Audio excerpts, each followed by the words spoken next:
Assalamualaikum warahmatullahi wabarakatuh. Alhamdulillah, salatu wassalamu ala rasulillah, amma ba'd. Kaum muslimin yang dirahmati Allah subhanahu wa ta'ala, kali ini kita akan membahas sebuah video kaum muslimin, di mana video ini video yang sangat aneh dan membagongkan kaum muslimin, ya. Di mana ada video sekelompok orang yang berpakaian muslim. Ya, mereka muslim lah. Akan tetapi tingkah mereka sangat aneh kaum muslimin, ya.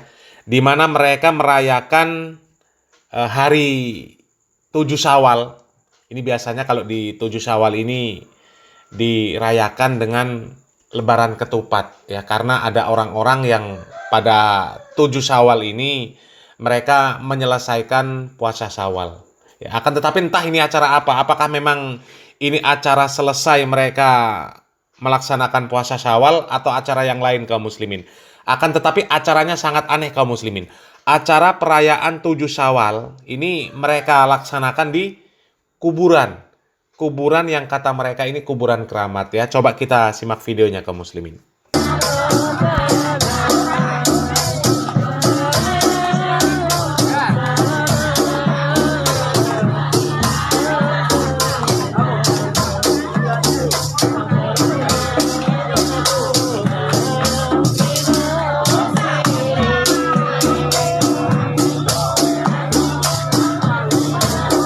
Nah, acara apa ini kaum muslimin, ya?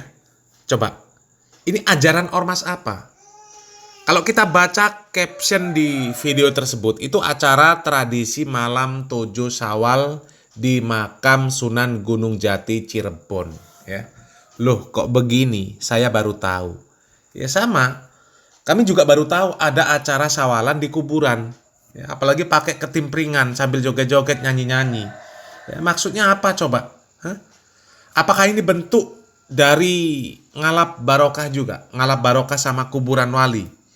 Karena kelompok-kelompok yang seperti ini banyak kaum muslimin.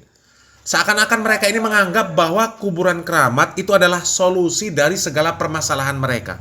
Punya hajat apapun, kuburan keramat solusinya, ya. Coba kita simak video ini kaum muslimin. Ya Rabbana ya Kudus sahil lana bil fulus kertas merah yang halus-halus diberkati Syekhonal Khalil Manglan. Ya Rabbana ya Kudus sahil lana bil fulus kertas merah yang halus-halus diberkati Syekhonal Khalil Bangkalan. Al-Fatihah.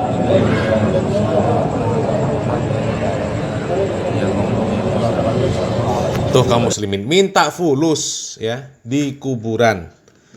Dan kalau kita lihat seragam mereka kaum muslimin itu familiar, ya. Sepertinya nggak usah ditanyakan lagi, nggak usah dijelaskan lagi. Dari seragam yang mereka pakai itu sudah familiar. Siapa mereka? Ya pasti tahu lah, ya. Mereka mengatakan bahwa yang seperti itu ya tawasul, ya. Mencari wasilah. Berdoa kepada Allah untuk dilancarkan fulus, tapi mintanya di kuburan. Ya. Padahal tidak ada satupun dalil yang menjelaskan bahwa kuburan itu menjadi tempat yang mustajab untuk berdoa. Nggak ada. Nggak ada. Lalu kenapa mereka berdoa di kuburan? Ya karena mereka menganggap bahwa kuburan itu mampu untuk mempercepat terkabulnya doa mereka. Karena penghuni kuburan tersebut adalah orang soleh yang lebih dekat kepada Allah. Sehingga ketika mereka bertawasul dengan penghuni kuburan tersebut, maka doa mereka akan cepat didengar oleh Allah Subhanahu wa taala dan dikabulkan oleh Allah Subhanahu wa taala. Padahal dulu kaum muslimin, para sahabat Rasulullah sallallahu alaihi wasallam, ketika mereka punya hajat sepeninggal Nabi Muhammad sallallahu alaihi wasallam, mereka nggak pernah datang ke kuburan kemudian minta kepada Nabi Muhammad sallallahu alaihi wasallam supaya Nabi Muhammad sallallahu alaihi wasallam menyampaikan doa mereka kepada Allah. Nggak pernah. Nggak pernah. Para sahabat dulu ketika mereka ditimpa kemarau panjang, mereka datang kepada paman Nabi Muhammad SAW, ya, untuk meminta paman Nabi Muhammad SAW supaya berdoa kepada Allah Subhanahu Wa Taala agar Allah menurunkan hujan. Ini minta fulus di kuburan. Memang kuburan ini sepertinya menjadi tempat favorit mereka, ya. Dan coba kita lihat lagi berbagai kegiatan orang-orang dari, ya kita tahu sendirilah dari mana, ya.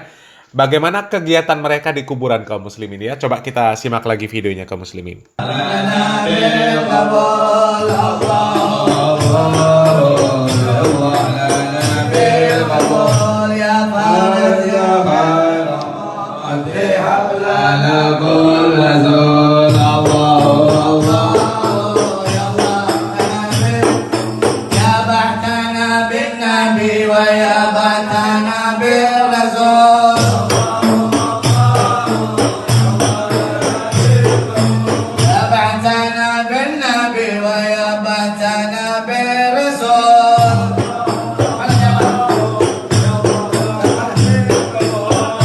Tuh kaum muslimin, kuburan dihias-hias sedemikian rupa ya.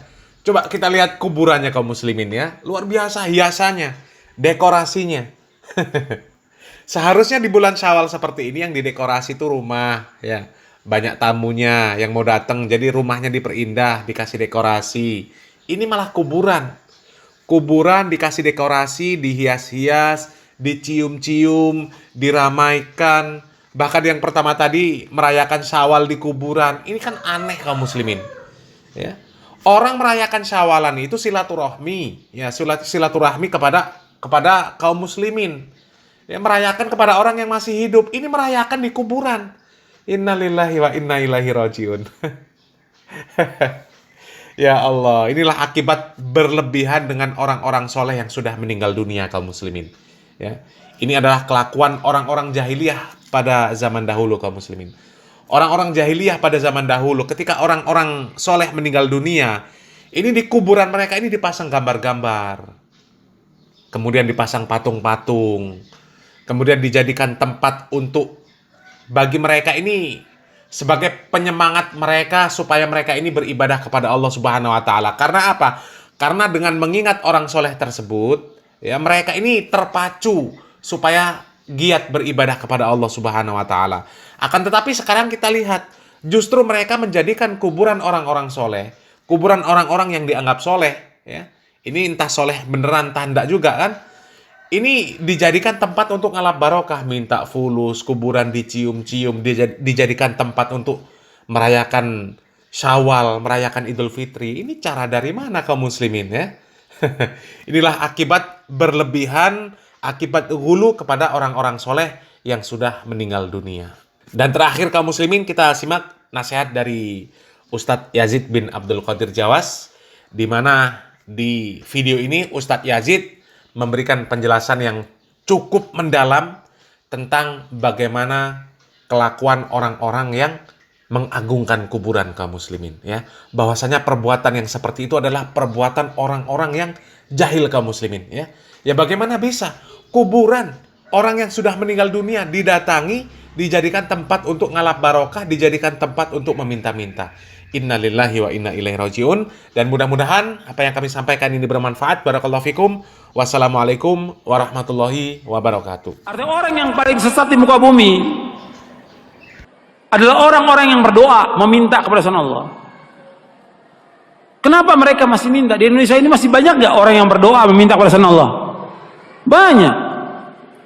Mereka datang ke kubur-kubur yang dianggap kubur wali songo dan kuburan yang dianggap keramat oleh mereka, kuburan yang kata mereka mengandung barokah. Nggak ada dalam Islam kuburan yang keramat, kuburan mengandung barokah, nggak ada di muka bumi, tidak ada sama sekali, nggak ada. Kemudian mereka datang ke sana. Seandainya mereka orang soleh, betul orang soleh, nggak bisa mereka mengabulkan doa, nggak bisa. Mereka mendengar pun nggak bisa. Seandainya mereka mendengar kata Allah, nggak bisa menjawab. Kan di sini Allah sebutkan di sini, "Man la yastajibu lahu ila," nggak bisa menjawab, nggak bisa mengabulkan sampai hari kiamat. Makanya kebodohan yang paling bodoh dan kesesatan yang paling sesat orang-orang yang datang berbondong-bondong ke kubur para wali untuk minta di sana. Kalau ziarah kubur boleh, perhatikan ini, jangan salah paham. Tolong perhatikan, dengarkan baik-baik, jangan salah paham. Kalau ziarah kubur ke kuburan kaum muslimin boleh, dianjurkan oleh Nabi Muhammad SAW. Ziarah kubur ke kuburannya pemakaman kaum muslimin boleh, sunnah, dianjurkan oleh Rasulullah SAW. Kata Nabi, kuntu nahaitukum an ziyaratul kubur fazuruha fa inna tudzakirukumul akhirah. Kata Nabi, aku pernah melarang kalian untuk ziarah kubur. Sekarang boleh kamu ziarah kubur, karena ziarah kubur mengingatkan kalian kepada akhirat. Dalam riwayat yang lain disebutkan bahwa ziarah kubur mengingatkan kepada kematian. Ziarah kubur kaum muslimin boleh, tapi ziarah kubur yang dilakukan oleh mereka ini, datang ke kuburan wali dengan niat kuburan itu mengandung barokah, bahwa orang itu soleh, suci, bisa mengangkat doa mereka ke langit kepada Allah sebagai tawasul. Mereka minta, ada yang menjadikan mereka sebagai wasilah kepada Allah, ada yang menjadikan mereka sebagai syafaat kepada Allah, ada yang mereka menjadikan mereka sebagai Tuhan yang mereka minta kepada penghuni kubur itu.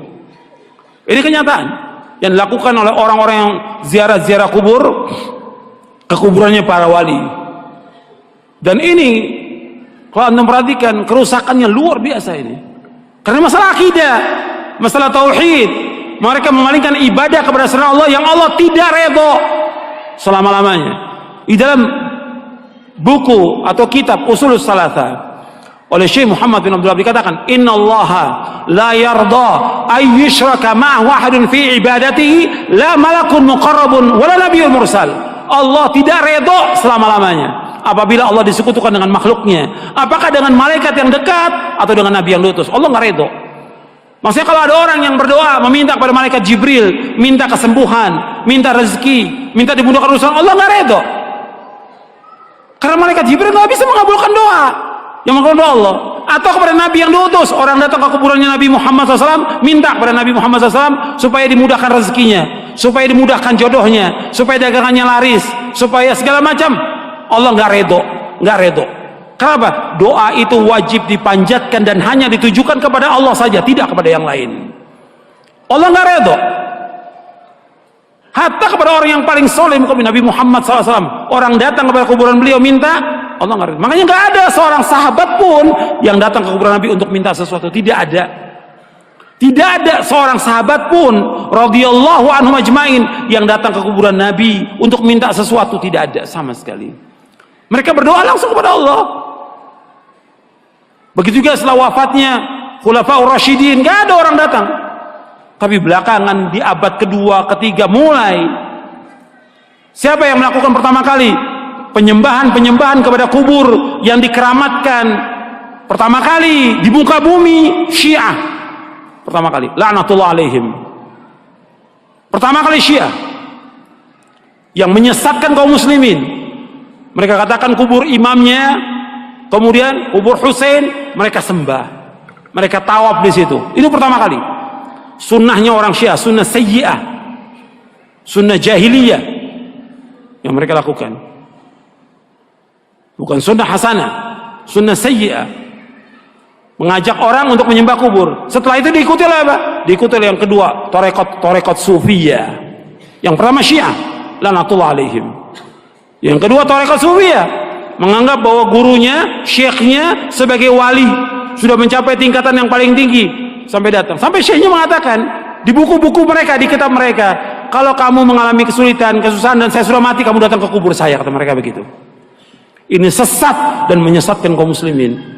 Anda melihat sekarang tambah banyak orang yang pertama kali mulai kuburan itu disembah, kemudian dibangun kubur di dalam masjid, itulah orang-orang Syiah. Nggak akan bertemu dalam Islam antara kuburan dengan masjid selama-lamanya, tidak akan ketemu dalam Islam. Adapun kuburan Nabi SAW itu di luar masjid. Kemudian pada Khalifah zaman Abdul Malik dibongkar, dimasukkan, dan sahabat sudah mengingkari yang masih hidup pada zaman itu. Nggak bisa bersatu dan beda kuburan Nabi. Karena apa? Nggak mungkin kuburan Nabi akan dibongkar, dipindahkan ke Baqi, nggak mungkin. Karena Nabi nggak mau. Kalau di Baqi akan disembah oleh manusia. Makanya Nabi dibedakan khusus untuk Nabi, dikuburkan di tempat itu dengan dua sahabatnya, Abu Bakar dan Umar. Adapun kuburan yang lain nggak boleh, nggak bisa bersatu antara masjid dengan kuburan selama-lamanya. Yang pertama kali Syiah. Karena ini perbuatan siapa? Perbuatannya orang-orang Yahudi dan Nasrani.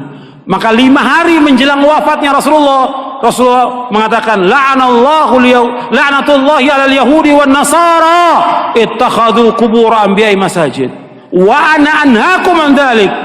Mudah-mudahan, kata Nabi SAW, 5 hari menjelang wafat, Mudah-mudahan Allah melaknat orang Yahudi dan Nasrani karena mereka menjadikan kubur nabi mereka sebagai tempat ibadah. Aku larang kalian jangan melakukan seperti mereka.